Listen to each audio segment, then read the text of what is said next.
God is good. Hongera sana kwa show ambayo umefanya Toronto, it was crazy, lakini pia tuambie experience ilikuwaje na mashabiki pia walikupokeaje kule Canada?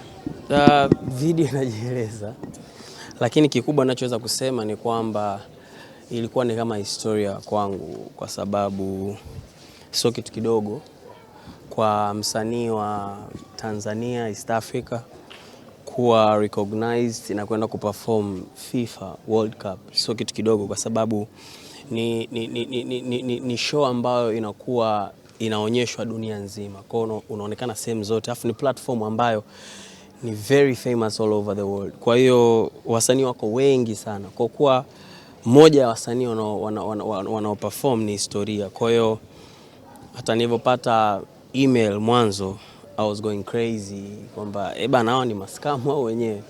Lakini God is good kwamba kulikuwa kuna a lot of obstacles, kuna changamoto nyingi, kuna vizingiti vingi, lakini niliweza kufanikisha kufika na kuperform. Kwa hiyo God is good. Ni kitu kikubwa kwangu, lakini kitu kikubwa kwa industry pia. Yeah. Ray, hongera sana kwa show kubwa na nafikiri mapokezi yalikuwa ni makubwa. Ulitoa taarifa on short notice, lakini watu wakapokea kwa ukubwa. Baadhi yao wakawa wanabisha kwamba wewe bana, mbona FIFA hawaja kuposti, umeposti mwenyewe na nini, lakini umeenda kufanya show kubwa sana na wote tumeona. Kwanza ukiwa umetangaza kitu kikubwa kama hicho kwenda kuwakilisha nchi, alafu mapokeo yakawa kama yale, wewe inakukata kwa namna fulani? No, hainikati kwa sababu hii issue inaenda na mentality na akili ya mtu. Ujue kitu ambacho ukijui afu mtu akaongea kitu ambacho hakijui. Kama kuna mtangazaji mmoja nilikuwa naona anaongea Ray anajitengenezea cover, nikaza maskini ya Mungu hajui. Kwa hiyo mtu ambaye hajui na wewe ukachukia, unakuwa unaonekana wewe ni mjinga kwa sababu wewe unajua uhalisia. Ukweli ni kwamba wewe unajua FIFA au ukiona angalia ile show umeona yule dada anayetangaza pale mwanzo, unaelewa sasa kama umekuwa tu umeenda tu anakutajaji. Alafu kiangalia zinapitaga names pale, performance ikiwa inaendelea, unaona majina yamepita pale. Si uliona jina pale? Niliona. Yes, alafu kitu kingine, ile ni platform kubwa sana. Ni kitu kikubwa sana. Havifanyiki vitu vya one time. Yaani kuingia tu pale, it's a lot of process. Huwezi ukaenda tu pale. Huwezi kuperform bila mkataba. Na mkataba wenyewe sio tu wetu tumesaini mimi na wewe tumemaliza, no. Kuna mkataba unasaini wa kwanza na kuna ile kama wanaita docu sign. Yaani na sign mimi and then it has to be approved kwa watu karibia 21. Wote wana sign pia. Wakisaini watu wote ndo mkataba wako unakuwa uko approved. Kwa tulianza process za kusaini mkataba. John, ilikuwa tarehe ngapi? Tarehe 4, tarehe 4, tarehe 3. Tarehe 4, tarehe 3. Lakini mpaka kuja kwa confirmed kabisa ni tarehe 8, tarehe 9. Sio, umenielewa? Mwezi huu hapa wa 6. Okay. Leo tarehe ngapi? Ni mwezi uliopita manake, sio? Ehe. Kwa hiyo sasa unatakiwa ujue kwamba sio kitu cha one time. Na pale haiwezi kusema eti hata mimi nimefika pale nimemwona mwanangu eti njoo, huwezi kwa sababu ukipanda pale bila information yoyote unaweza kwa suu kwamba mnatakiwa mnilipe. Si watakudai, utawadai. Ukifika pale ukaimba wimbo lazima upate waiver ya label, management, team. Katika show ambayo nimesign vitu vingi ni show hii. Yani it was a lot of things at the same time. Kwa sababu wakati nimetumiwa email, I was so happy kwamba naenda kuperform FIFA. Lakini challenge ilikuwa ni moja, kwamba mimi najua na visa muda wote kwa sababu ninakuwa na visa za muda mrefu zote. Kwa hiyo nilikuwa najua visa ya Canada ipo hakika, lakini akili kaniambia double check. Kuangalia visa imeisha. Alafu hiyo ilikuwa ni tarehe 4 kama sikosei, tarehe 4 ndo nimetumia mkataba, lakini walinitumia email ya mwanzo kwamba FIFA, na nilikuwa kama tarehe 28. Kwa baada ya kunitumia hapo kuangalia visa sina. Nilijiona mjinga sana kwa sababu kufuatilia visa za Canada zinachukua almost miezi 3. Kwa hiyo honestly speaking ilikuwa haiwezekaniki. Lakini kwenye baadaye wanitumia mkataba, mimi nikajua nitaendelea na process, lakini nitakuja kuambia baadaye. Visa nikipata au nikikosa whatever, lakini nisikwamishe process. That was a big mistake kwa sababu kuna sehemu wanakuambia kwamba if you are not sure kama utakuja au Yani excuse unaweza kupokea labda uumwe, labda sijui kifo au kuna taarifa yoyote ambayo ya kiserikali, lakini sio tu excuse zingine za kijinga. You have to be sure. Kwa hiyo ukiwafanya wajinga unaendana na process alafu ukakosa na wamekutangaza, unaweza ukajibani tena next time ukakosa opportunity ya kuitwa. Kwa hiyo nikasema ngoja niwe mkweli, nikamwambia bana, I'm working for my visa. I don't know if I'll make it. Wakasema how long does it take? Nikasema normally ni 3 months. Are you gonna make it? Nikamwambia yes, I'll make it. Huyo dada anaitwa Rosemary if I'm not mistaken. Yes, nikasema I'll make it. Kwa hiyo nikafanya mambo ya kuzungumza na serikali, nikaongea na Mheshimiwa Makonda, kanitafutia barua BASATA. Lakini nimshukuru sana my brother Msigwa, pia nilizungumza naye kwamba bro, hii kitu ni kwa ajili ya taifa. So what can we do? Tukaweza kuexpedite, nikapata visa on time. Kiukweli serikali walijaribu kwa reach out ubalozi na wakawapa sababu, na serikali ilivyozungumza na ubalozi pia nishukuru ubalozi kwa sababu waliweza kuelewa. Kwa hiyo wakafanya kitu ambacho ilikuwa ni ngumu yani kufanyika, lakini nadhani nilizungumza nao na kuna barua tuliwapelekea around tarehe 2, tarehe 5 nikapata visa. That's nice. Yeah. So baada ya kupata visa, cha kwanza nawapigia wao, sasa tuko na time difference, kumtafuta nani ikawa ngumu. Baadaye nikawatumia email kwamba you have a visa, maybe tukaanza na promo. Sasa wale wanavyofanya ni kwamba wana press kila kitu kwenye eneo lake. Yani kwamba wasanii hao ndio watakao perform confirmed kwenye matangazo, wanatuma kwenye media, kwenye TV, kwenye everywhere, kwenye screens, kwenye nini, kwenye matangazo ya kila sehemu wanapeleka matangazo. Kwa hiyo walikuwa washapeleka matangazo kabla mimi sija confirm. Kwa by the time na confirm matangazo yalikuwa yashaenda. So akaniambia that's impossible. Hatuwezi kusema turudi tena tuambie okay guys sorry there is another one. You cannot do it. Kwa hiyo for that point nikaelewa, lakini nikasema but can I have mine to post on my channel? Umeona? Basi ilichukua kama 3 days. Mzava kila siku alikuwa ananiuliza, "Bana hiyo posta vipi?" Nikamwambia subiri. I'm on it, wataituma tu. Kwa hiyo tukasubiri kama siku 2 siku 3 toka nimefika Canada. Ilikuwa kama siku 2 siku 3 wakanitumia posta ya mimi kuposti, kushare. Ndio maana nichelewa kuposti. Kitu kingine, katika kosa kubwa ambalo unaweza ukalifanya na ukawa in trouble ni kujitengenezea vitu. Hata kama uko kwenye hiyo. Sasa yani ni kosa kubwa sana. Yani huwezi kaenda eti umejieditia eti oya nipigie AI nitolee. Ni kesi kubwa sana. Yani utengeneze posters kama wanawewe kufanya. Yani huwezi kutumia, how can you do that? Yani hata kama umeitwa na mtu pembeni, yote umejitengenezea cover na upo unaamba pale, ni kesi kubwa sana. So you cannot do it. Ni kitu ambacho hakiwezekani. Ila vitu kama hivi sometimes you have to explain to people, watu waelewe. Kikubwa ambacho mimi nilikuwa nakiangalia sio kuanza kubishana au kujitetea. Onyesha mkataba, onyesha picha. I'm too old for that. Lakini naamini kwamba tunakuwa tuna inspire pia watu wengine.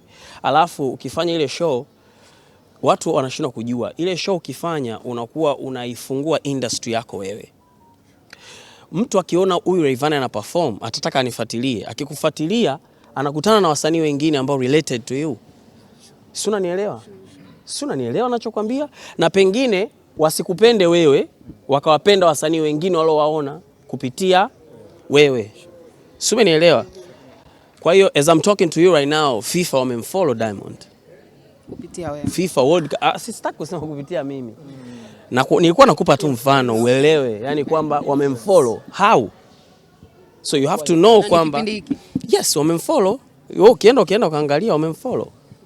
Kwa hiyo mtu anaweza kaingia pale kaingia kuta nifanye nyimbo na Mario, nilifanya nyimbo na Harmonize, kuta nifanye nyimbo na nani, wakakufahamu watu wengine, wakawafahamu watu wengine kupitia wewe. So sometimes sio kitu cha kusema utakicrash au kawaida kaitwa tu. Hamna mtu anakuita tu. Kila msanii ana watu wake ambao wa karibu. Ukiona umeitwa, unajua umehitajika. Nienda kwenye show ya Feregola, watu wanaongea. Wewe unaenda show za unadandia how? Can't you see process inaanzia wapi? Mimi Feregola alinitafuta tufanye collab. Feregola msanii mkubwa sana. Alinitafuta tufanye collab, aliona kitu kwangu. Tukafanya ngoma watu wakaipenda. Then akaniambia na show Belgium mara ya kwanza. We have to do it bro, nikamwambia time ambayo natakiwa nikafanya show Belgium, nilikuwa na shoot video ya Oma Matetema India, kwa tulishindwa kufanya. Akaambia bro, I'm doing another one in Paris Aqua Arena. Nikasema let's do it. Aliweka posta yake, akaweka na posta yangu, so Wakongo walianza kumock kwamba anamtegemea Rayvanny ndo ajaze. Watu hawajui, Wabongo wenyewe hawajui, hawafuatilii, hawadili na chochote. So mpaka mimi nimefika, wanaona kijiji, ndo wanaona umedandia. Wewe ndo umedandia kuangalia, lakini show ilikuwa imepangwa muda mrefu. Msanii anaenda pale, siendi kutembea pale au kumsalimia, naenda kuimba kazi tulofanya. Do you know how much napata? Unajua nakutana na watu wangapi? You don't know. Kwa hiyo wewe kwa mfano sasa hivi media yote iko hapa, lakini wewe nikikuuliza sasa hivi hapa kuna nyimbo inaitwa I Love You, nimefanya mimi na mtu anaitwa Saifond, unaijua? Uijui. Lakini ilikuwa nimetoka, ni nyimbo namba 1 Guinea Conakry, imekaa namba 1 Spotify kila sehemu, karibia mwezi unaenda. Big numbers, TikTok imeenda karibia 1 million videos. Kwa maana yake nikifika Guinea Conakry nafanya show uwanjani, of course naenda. Ukiona kijiji utasema kadandia. Wewe ndo unadandia, you don't have facts. Hujui. Na mimi kitu ambacho nafanya, I don't have to deal with fans au mashabiki eti wanatakiwa nisifie, wanatakiwa nione noma. No. I'm doing my own things ambazo najua kabisa hizi ni sawa. I'm getting my money, I'm getting my fame, na naenda kwenye events kubwa na deal na vitu vikubwa. That's what I'm fighting for. Sina muda wa kupigania eti kitu cha kusema bana nataka watoto niwaonyeshe, sina mtu wa kumuonyesha. I'm doing my job, na ndo maana mimi I'm calling myself big one kwa upande wangu mimi. Kwa hiyo ninachokifanya nakuwa naamini hichi kitu ni proper. Ingekuwa ni mambo ya kudandia, wakati 2022 Maluma kaperform FIFA, Nora kaperform FIFA, na tulizungumza, lakini nilikuwa naenda kwenye show, nilikuwa naenda kwenye tuzo za Afrima Marekani. So the day narudi ndo siku wana perform wao. Kwa nisingeweza kusema nitaenda, lakini hii nimeenda kwa sababu gani? Umeitwa, umehitajika. Mtu atakwambia Tetema kila siku, ungewaambia basi mashuleni huko waache kuimba wimbo wa taifa, tutafute hata singeli moja. Mungu ibariki Tanzania. Lakini kila siku shikamo mwali, nenda hata leo wewe umesoma mwaka gani si shule, ni vile vile. So kuna nyimbo zingine ukipata Mungu kakubless, alafu ni wimbo wangu nimwachie nani? Kwa Tetema ili tuko na perform pale, mtu anakuambia Tetema mwaka huu. Tetema ni wimbo mpya, if you don't know, inaitwa Oma Matetema, imetoka mwaka jana. Mwaka jana na sasa hivi inaweza kana miezi 8 7, na iko na milioni 100 na wanazichanganya sasa. Iko na milioni 100 na. Kwa hiyo what I'm telling you ni kwamba tunachokifanya tufanye tu kwa ajili yetu, tunafanya kwa ajili ya taifa na generation inayokuja. Wewe unaweza ukasema unaongea au unataka umdogoshe Rayvanny, uwezi bro. Uwezi bro. Yani mtu hata ongea tu media sijui nani eti wewe hamna kitu, I see you like a stupid, kwa sababu I'm telling you, nikimaliza interview na wewe hapa nasubiriwa na Rolls Royce nje hapo. Do you know how much it cost? So much. What are you talking? Nikilala kwangu sina haja kuwasha feni au AC. Napigwa na upepo wa Mungu. Niko rooftop. Sina nyumba za kukaa ghorofa 2 mimi. I'm not bragging, but I'm telling you kwamba vitu vingine unatakiwa ujifunze. I'm not ready to wait kwa watu ku appreciate au vipi. I'm doing my own things. Lakini kwa wale wote ambao nimeona comments zao, watu kwenye industry, mashabiki wengine wanao appreciate, nawashukuru sana kwa sababu inakupa moyo, inakupa nguvu ya kuendelea kumove na kuendelea kupush na kuendelea kusonga mbele. Wakati namtoa mdogo wangu Kuslav, kila mtu alikuwa anaongea amna kitu, msanii sijui hajafikisha hata 10 ngapi, sijui hajafikisha ngapi. As I'm talking to you right now, anakaribia miezi 2 tu, YouTube ana 20 million. TikTok ukiingia, ikitoka finale inafuata ngoma yake kwa namba. Unanielewa sijui, na ni msanii ana miezi hiyo 2. Dance for no moyo, lakini dance for me pia. So what I'm telling you ni kwamba Mungu akikubless anakubless tu, hata watu wakiongea uhalisia unabaki. Kwenye hii dunia ambayo tupo, utaki kuchanganywa na maneno. Utaki kuvurugwa na mtazamo wa mtu. Ni kitu chake anachoongea. Hata interview nayo ongea hapa, kuna mtu mwingine ndo amekaa chini kakaa kwake atatukana chini. Lakini hata ukitukana, hata ukisema, hata ukifanyaje, you cannot change uhalisia. Uhalisia unabaki uhalisia. Kama mtu anafanya vizuri, anafanya vizuri, anasifiwa. Na mimi nishasifiwa sana mpaka hapa nilipofika. Kwa hiyo muda huu ulipofika ni muda wa action tu. Mimi nafanya action tu, sisubiri unisifie au ni criticize. Taja wasanii wako wakali, wasifie wasanii wako wakali, lakini mimi I'm doing my things. Alafu wewe mwenyewe utakuja utaniambia. Sawa, Rayvanny, kwa sababu umetoka Canada na mashabiki wengi baada ya kuona ile main event ambayo Nora Fatei alifanya performance, question marks zikabaki, kwa nini Rayvanny hatujamuona kwenye main show? Okay. Zote ni main show. Kwa sababu nilofanya mimi sio fan festival. Niliona kuna mtu anachanganya. Anasema Rayvanny kafanya fan festival. No, that was countdown concert. Yaani unajua ile Christmas au mwaka mpya ile. Sikunakuwa kuna countdown ya kwenda kwenye mwaka. Ule muda ni muhimu sana kuukaribisha mwaka. Yaani ule muda wa mafataki ule ni muda muhimu sana kukaribisha mwaka. Kwa countdown concert ni show muhimu sana. Yaani kiufupi sisi ndo tumekaribisha ceremony zote. Kwa sio show ndogo. Zote ni main. Lakini walio perform wote, Rema, Burna Boy, mimi nimefanya countdown concert, Davido kafanya countdown concert as well.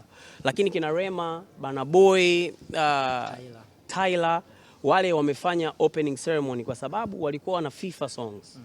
Wana nyimbo za FIFA na ndio maana Rema hajaimba calm down. Wala Tyler hajaimba sio water singo magani. Kaimba nyimbo za FIFA. Nakuuliza wewe sasa, ulinisikia mimi nimeimba nyimbo ya FIFA? Ningeenda kuimba nini pale? Tetema. FIFA tetema. Ingekuwa noma hiyo. So it's about understanding too. Ningekuwa nimefanya official song ya FIFA, of course ningeenda kuimba kwenye opening ceremony. Yeah. Na pia ni mimi mwenyewe tu. I was not available by the time napigiwa simu na kina Nora, sikuwa available, walimtafuta Vege Dream yule Mfaransa. Kwa wamefanya na ikawa ni wimbo ambao mpita kwenye album ya FIFA. So that's why uliona wasanii wote walio perform walikuwa na nyimbo za FIFA. So na mimi nilikuwa sijafanya. Ningeimba lakini nilikuwa timing zangu zimepishana. Lakini I believe kwamba next time we'll do big things. Sasa Rayvanny, kwenye hili tusipomsifia Nora Fatei tutakuwa tunasema uongo. Kabisa. Niliona kabla ya kuelekea Marekani ulikuwa naye Zanzibar pia. Yeah. Nora, she's my queen. Yani we family and namshukuru sana kwa opportunities zote na simu inayoita. Unasikia? Si mtu angezima sasa au?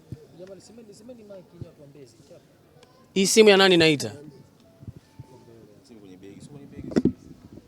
Tuendelee. Sio mbaya, acha tuendelee. Kwa binafsi namshukuru sana Nora kwa opportunities na nafasi zote anazonipa kwa sababu tulianza kufanya kazi muda mrefu na kazi zote zimekuwa successful na of course mwenyewe anaiona chemistry na most of the time hata yeye akienda kwenye show sometimes kwa mfano tulienda kwenye harusi ya show India. Wakati naenda kwenye harusi akaniambia hawa watu waliniita kuperform lakini wakaniambia huwezi perform mwenyewe. Nataka uperform na huyu mtu. Walituona kwenye Expo Dubai wakati tuna perform wote. Kwa tukaenda tukaperform wote. Kwa hiyo ni watu wachache ambao unaweza ukafanya nao kazi lakini bado wakakulink up kwenye vitu vingine. Of course FIFA walimreach out Nora kwanza. Baada ya kumreach out yeye baadaye ikatakika na mimi pia niwepo. Kwa sababu katika nyimbo ambazo Nora inabidi aziimbe, of course angeimba na Tetema ambayo inatakiwa mimi niwepo. Lakini angeweza kuamua siweke pia. Sasa baada ya hapo ilibidi sasa ndo Nora akanicheki kwamba you have to talk to FIFA kwa sababu you have to come.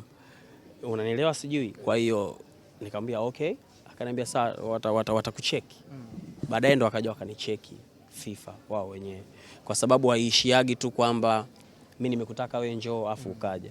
Lakini kitu kingine pia rais wa FIFA mimi nilikutana naye Arusha. Tulikuwa tunafanya nini gani ilikuwa ile? Ilikuwa ni CAF? I don't remember. Ilikuwa kama 2022. Tukutana naye nikapiga naye story sana, nikachukua na namba yake. So wakati tuko Zanzibar na Nora alikuwa wanaongea na Nora kwenye simu. So baadaye nikaongea naye na mimi na nikaongea na vitu. Sasa vitu vingine siwezi kuongea, ndimu zangu siwezi kuziongea hapa. Kwa hiyo yes, ni kwenye dunia ambayo tupo ndugu yangu. Mtu asikwambie wewe uko media gani? 7 Media. Ushukuru sana Baba Levo. Wewe uko media gani? Ushukuru sana Liki Media wewe dada. Hata wewe unayeongea una mtu wa kumshukuru pia. Kwenye haya maisha ambayo tupo, kila mtu alifika sehemu kwa kushikwa mkono. Asingekuwa Diamond bila mzee wetu nani ule Papa Misifa. Kwa hiyo Diamond akitembea na Rolls Royce inabidi umwambie mshukuru sana Papa Misifa. Kwa in life you have to know, iwe kwenye siasa, iwe kwenye shule, iwe kwenye kazi, lazima ushikwe mkono. Hata kupata kazi. Wewe umesoma na kila kitu, bila kushikwa mkono unakuta kupata kazi ni nini? Ni ngumu. Mdogo wangu hapa yuko next level. Kafanywaje? Kashikwa mkono. Kwenye maisha ambayo tunaishi sisi, usimcheke tu mtu, mshukuru sana wewe dada. Huo ni mkono. Wewe mwenyewe unaweza kuwa unaongea huko kwa kaka yako, huko kwa dada yako, mshukuru sana dada yako hiyo nyumba unaokaa. Umenielewa sijui? Rayvanny hapo kwenye unacho hivyo. Kwa kwenye maisha nataka nikwambie, mimi nisingekuwa Rayvanny labda kama nisingeenda kwenye freestyle nikakutana kina Babu Tale, Madi, Diamond mpaka kufika hapa. So in life utaki useme timije medali naenda mwenyewe. FIFA ndaingia tu. Unaingiaje kiongozi? You need people around you. It's always like that. Nilitaka nikuulize hapo unaposema kushukuru kushikwa mkono. Juzi kati tulipiga story na Harmonize akakataa kuitwa yeye ni kijana wa Diamond. Wewe kwako unakubali kuitwa kijana wa Diamond au kwako pia inakutatiza? Mimi kijana wa Diamond sasa. Nimeshakwambia hapa lazima ukubali kushukuru. Hata Harmonize kijana wa Diamond. Na ndio maana hata akiongea haichange ukweli kwamba ni kijana wa Diamond. Lakini nyinyi mnashindwa kujua message anayoituma pale. Message anayoituma Harmonize atumi message kwamba anamchukia Diamond. Anatuma message ya kwamba anataka watu wampicture yeye kama yeye na vitu vyake. Isitumikane kama mtu mwingine aonekane anakuwa mkubwa kuliko yeye. Lakini sasa kwenye maisha kuna vitu huwezi kuvikataa. Yaani huwezi kukataa kwamba ili ufike kuna watu walikushika mkono. Yaani Harmonize hata atangaze atembee na magari barabara nzima, mimi sio kijana wa Diamond, haichange. Na ndio maana Diamond hawezi kusema atajibu aongee. Ila mnatakiwa mjue season tofauti tofauti. Harmonize angekuwa na chuki sana na Diamond, asingekuwa anakutana naye anamkumbatia, mara anamfuata anamsalimia. Hizo interview anaongea akiwa mbali, lakini akutana na Diamond anaongea. Mimi nitakupa hiyo ukweli na siri ambayo hujui. Ukiona watu wanatupiana maneno vile wanaongea ni watu ambao wanakubaliana sana. Yaani Harmonize alikuwa anamkubali sana Diamond. Na Diamond alikuwa anamkubali sana Harmonize. Kwa hawa watu kitokea wamepishana kila mtu anakuwa na ndimu. Ni watu ambao wana maana ni huba. Unanielewa sijui ni watu ambao hata Mbosso. Diamond anampenda sana Mbosso. Yaani utamuua. Kwa sababu Mbosso kila kitu atamwambia Diamond bana kazi yangu nataka. Kwa hiyo kitokea umepishana kila mtu anakuwa na hasira. Hivyo ushakuwa na mtu ambaye unampenda sana afu mmepishana mnakuwa kama ni maadui kufa lakini ni upendo uliozidi. Harmonize ni msanii pekee aliyofuta tuzo za Diamond. So kweli? Harmonize kutoka safari anamletea nguo Diamond. Jeans nini? Kwa Diamond akiona mtu kama yule wamepishana lazima imuume sana. Au Harmonize akiona mtu kama yule ambaye alimuonyesha respect kama hiyo amegombana lazima imuume sana. Kwa ukiona maneno yanakuwa ni mengi ni love iliyopitiliza. Mimi naamini hata kuna kipindi Harmonize alimcheck sana Diamond. Hata alikuwa na post Instagram kwamba sitaki ugomvi tena, we family, bro, au akuandika. Kwa hiyo musi concentrate na alivyosema tu mimi sio kijana. Uangalie na pale pia alivyosema anamkubali sana. Kwa hiyo ni watu ambao kiukweli wako dipu. Watu ambao wako dipu. Yani Harmonize anamkubali sana Diamond. Vitu vingi sana akajifunza kwa Diamond. Diamond akamwambia chola tatu, Diamond akamwambia toboa masikio, Diamond akamwambia hivi, yani manjia yake strategy sijui wanawake sijui nini ni Diamond. Au unakosea? Na Diamond pia naye anampenda sana Harmonize. Mipango yake Harmonize anakuaga mnyama sana kwenye hivi vitu. Hata kesho ukimkuta pale anaanza kukwambia bana sema hamu alivyotiana na ilizo bleach. Yaani watu wanakubaliana.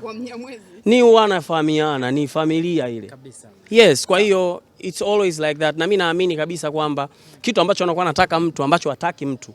Ambapo anakuwa anaona michongo yake haiendi kama wasanii wake, sio anaona kama alifanywa fitna, anakuta anaona tena sijui mara alitokea fanya kitu gani kimezuiliwa.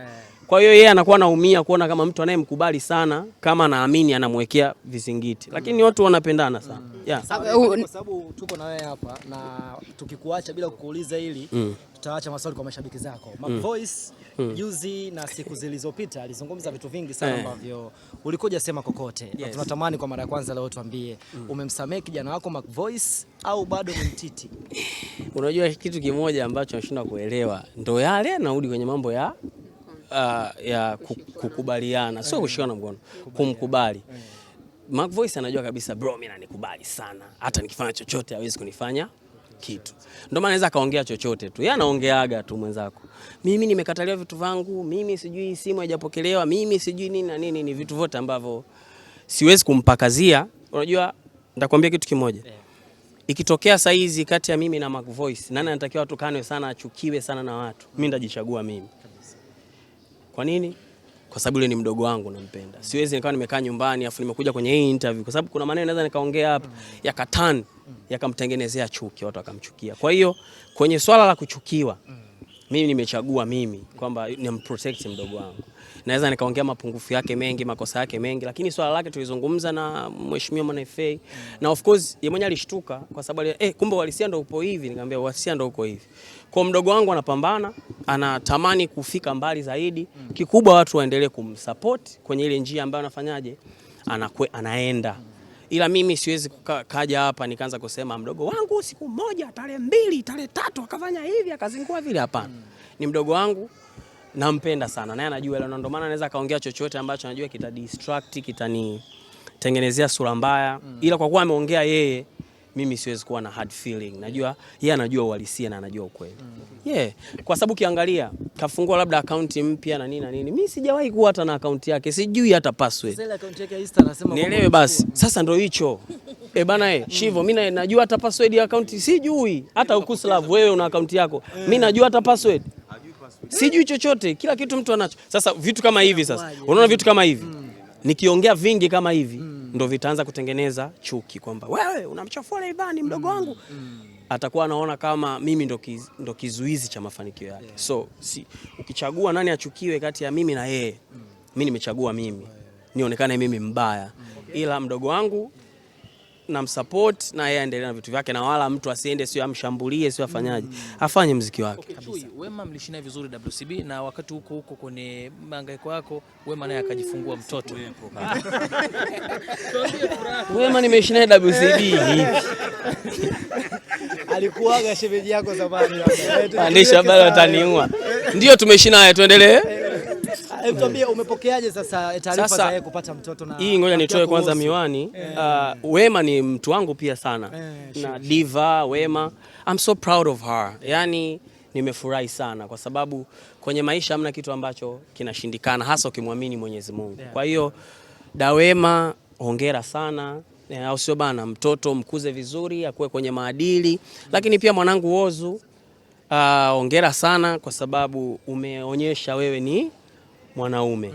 Umeleta pia furaha kwenye familia. Kwa hiyo kiukweli kabisa tumpongeze. Na yule alikuwa anaitwa nani Wema jina lake?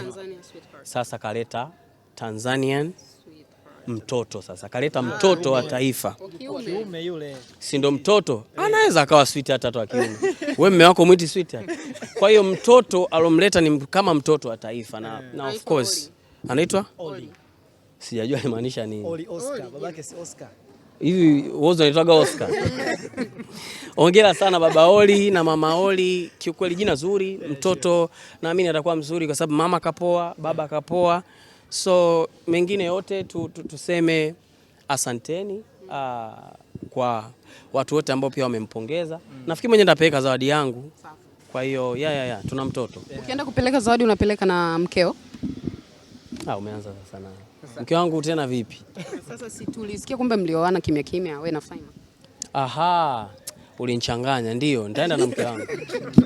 Okay. Kwa nini mliamua kuoana kimya kimya wakati watu walikuwa wanapigia kelele sana? Bana Rayvanny umemzalisha dada wa watu lakini ndoa hakuna. Ndoa ni swala la siri na ndio maana mimi siwezi kuongea chochote hapa. Ni pete she. Si. Hiyo pete ya ndoa hiyo. Sasa unaona inaandika make. Haivaliwi hapa. Haivaliwi hapo pete ya ndoa. Inavaliwa wapi? Hapo kidole cha. Wewe umeolewa? Ndoa pete kwa. Sioni, acha kuongopea waandishi. Kula carrots. Jamani, hana pete kama mimi. General, sio issue ya kwangu peke yangu, ni issue ya watu wote. That's the thing. Sawa, malizana na mashabiki zako Rayvanny ambao wanakupenda na wanakufuatilia kila siku. Mimi ninachoweza kusema ni kitu kimoja, kwamba tusiishi kwenye maisha ya kuongopewa kwamba msanii fulani hawezi, fulani anaweza, fulani noma, fulani sio noma. utakuwa unapoteza muda tu, kwa sababu wasanii hao wenu ndo wao mko nao. Mkiwapa nguvu nyie, mtu anawaza huyu nani? Yani kwa mfano let's say imepostiwa FIFA, watu wote wana support pale, hata FIFA wenyewe wanaona huyu nani huyu? Lakini mkicriticize, kwa sababu mtu akicriticize anajua ujue, akiingia na translate anakuta wanakumoku wewe mwenyewe tena. Kwa anaona kwamba tukimweka huyu mtu na si wenyewe kama tunatukanwa, sio tena tunasifiwa. Lakini mkiwa proud na unavyosifia, unafanya industry inakuwa kubwa. Ukubwa faida yake ni nini? Wewe unaweza kuwa na mtoto wako mdogo, unampeka shule kila siku anarudi, kumbe ni Rayvanny baadaye naye msanii. Kwa hiyo ukiwa unaweka mazingira mazuri ya kusupport, baadaye hata generation yako wewe itasupportiwa, mdogo wako, dada yako, kaka yako, shangazi yako, rafiki yako. Kwa sababu tukiwa na akili ya kwamba tu mimi namkubali mtu fulani, hamuwezi mtu fulani, ni sawa, ushindani ni sawa, lakini inapokuja swala la kitaifa au swala la kumpa mtu nguvu, apewe mtu nguvu. All in all, wasiache support na iona tunatoa kazi, wanafuatilia, waendelee kusupport. Lakini pia na ujumbe kwa watu ambao wanaamini, hii nirudi kidogo unipate wide. Kwa watu ambao wanaamini kwamba Rayvanny hivi, Rayvanny sijui hivi, Rayvanny, I'm still here. I'm still here. And I'll show them who the fuck I am. Yeah. Kusi aseme kitu basi.